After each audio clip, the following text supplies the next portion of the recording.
Hi friends, welcome to our channel. ఈరోజు మా అమ్మాయి బర్త్డే, అంటే జనవరి 28 మా అమ్మాయి బర్త్డే.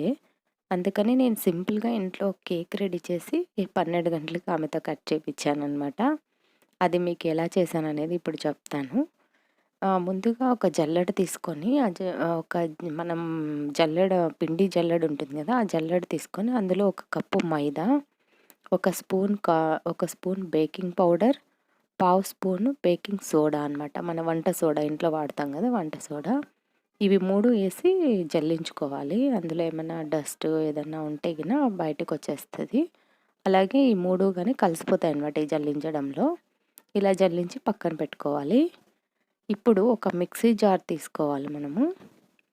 ఒక మిక్సీ జార్ తీసుకొని అందులోకి ఒక 2 ఎగ్స్, తర్వాత మనం ఏ కప్పుతో అయితే మైదా తీసుకున్నామో అదే కప్పుతో half cup sugar, half cup refined oil అనమాట, మనం వంట ఆయిల్, తర్వాత పావు కప్పు పాలు వేసుకోవాలి. కాచి చల్లార్చిన పాలు వేసుకోవాలి. ఈ మిశ్రమాన్ని మొత్తం మనం మిక్సీ ఆపకుండా ఒక 5 మినిట్స్ మిక్సీ పట్టుకోవాలన్నమాట. ఎందుకంటే మనం ఇక్కడ బీటర్ కానీ లేకపోతే ఓవెన్ కానీ ఏమీ ఉపయోగించడం లేదు. కాబట్టి ఇలా మిక్సీ పట్టుకొని ఇలా మెత్తగా పేస్ట్ లాగా చేసుకోవాలి దీన్ని.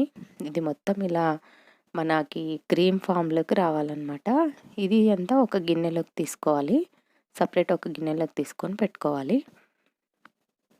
ఇది చాలా టేస్టీగా ఉండండి. కేకు చాలా బాగుండింది. ఎప్పుడు మా పిల్లల బర్త్డేకి నేనే చేస్తూ ఉంటాను. అందుకని ఈసారిగా చేశాను అనమాట.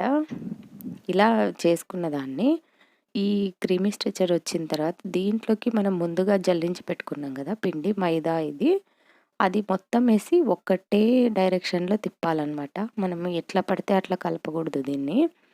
ఒకటే ఏ డైరెక్షన్లో అయితే మనం స్టార్ట్ చేస్తామో అదే డైరెక్షన్లో తిప్పాలి. ఒకటే డైరెక్షన్లో తిప్పాలన్నమాట. అలా తిప్పి బాగా కలిపిన తర్వాత నేను ఇప్పుడు పైనాపిల్ ఎసెన్స్ వేస్తున్నాను. అంటే పైనాపిల్ ఫ్లేవర్ కేక్ చేస్తున్నాను. అందుకని మనం ఎసెన్స్ వేసుకోవాలి. పైనాపిల్ ఎసెన్స్ ఒక స్పూన్ వేసుకోవాలి.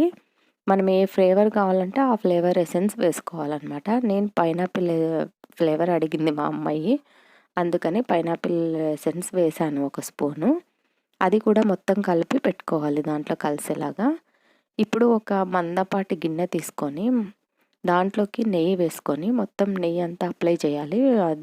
గిన్నె మొత్తం అప్లై చేసి మైదా వేసి డస్టింగ్ చేసుకోవాలన్నమాట.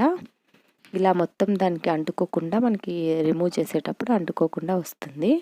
ఇలా తయారు చేసుకున్న దాంట్లోకి మనం ముందుగా బ్యాటర్ని కలిపి పెట్టుకున్నాం కదా, అది ఇందులో వేయాలన్నమాట. ఇందులో వేసి ఒక 2-3 సార్లు ట్యాప్ చేస్తే అది ఎక్కడన్నా బబుల్స్ ఏమన్నా ఉంటే కన్నా అది అంతా పోయి కరెక్ట్గా మనకి ఈ పిండి మొత్తం సెట్ అవుతుంది అనమాట. ఆ బౌల్లో సెట్ అవుతుంది. ఇలా ఒక 2-3 సార్లు కింద కొట్టి దాన్ని సెట్ చేసుకోవాలి. తర్వాత ఒక మందపాటి పెద్ద బొగానా తీసుకోవాలన్నమాట. బొగానా తీసుకొని స్టవ్ వెలిగించి మీడియం ఫ్లేమ్లో స్టవ్ అడ్జస్ట్ చేసుకొని ఈ బొగానాని దాని మీద పెట్టాలి. స్టవ్ మీద పెట్టి 1.5 కప్పు సాల్ట్ వేసుకోవాలన్నమాట గిన్నెలో అడుగుకి. ఇసుక ఉంటే ఇసుక వేసుకోవచ్చు. నా దగ్గర ఇసుక లేదు కాబట్టి నేను సాల్ట్ వేసుకున్నాను. సాల్ట్ అయినా వేసుకోవచ్చు, ఇసుకనే వేసుకోవచ్చు అనమాట. వేసుకొని ఒకవేళ మీ దగ్గర స్టాండ్ ఉంటే గిన స్టాండ్ పెట్టుకోండి. నా దగ్గర స్టాండ్ లేదు, అందుకని నేను కప్పు పెట్టాను. ఇలాంటి ఓ చిన్న కప్పు తీసుకొని ఆ కప్పు పెట్టి కప్పు మీద ఈ మనం కలిపి పెట్టుకున్న ఈ మిశ్రమాన్ని పెట్టాలన్నమాట. ఈ గిన్నెని పెట్టి మూత పెట్టేసి ఒక 20 to 30 మినిట్స్ ఉడకనివ్వాలన్నమాట. బాగా మీడియం ఫ్లేమ్లో పెట్టాలి స్టవ్. ఒక 20 to 30 మినిట్స్, అంటే 20 మినిట్స్కి ఒకసారి మనం చూడొచ్చు.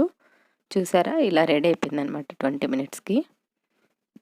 ఇప్పుడు ఒక ఫోక్ కానీ లేకపోతే టూత్ పిక్ అని ఉంటే కనుక దాన్ని తీసుకొని ఒక గుచ్చు చూస్తే మనకి లోపల ఏమి అంటుకోకుండా వస్తే మనకి కేక్ పర్ఫెక్ట్గా రెడీ అయిపోయింది అన్నట్టు. ఇప్పుడు మొత్తం కేక్ రెడీ అయిపోయింది, నాకు ఏం అంటుకోలేదు దానికి. ఇలా రెడీ అయిపోయిన దాన్ని మనము తీసి కిందికి దింపి బాగా చల్లారనివ్వాలన్నమాట. చల్లారితే మనకి డిబౌల్ చేయడానికి బాగా పనికొస్తుంది, బాగా వస్తుందన్నమాట, విడిపోతుంది. ఇలా కేక్ రెడీ అయిపోయిందనమాట. ఎంతో టేస్టీగా ఉండే కేక్ ఇలా రెడీ అయింది, పైనాపిల్ కేక్. మా అమ్మాయికి మీరందరూ గాని బ్లెస్ చేయాలి ఫ్రెండ్స్. అలాగే మన ఛానల్ సబ్స్క్రైబ్ చేసి లైక్ చేయండి friends. Thank you for watching. Thank you.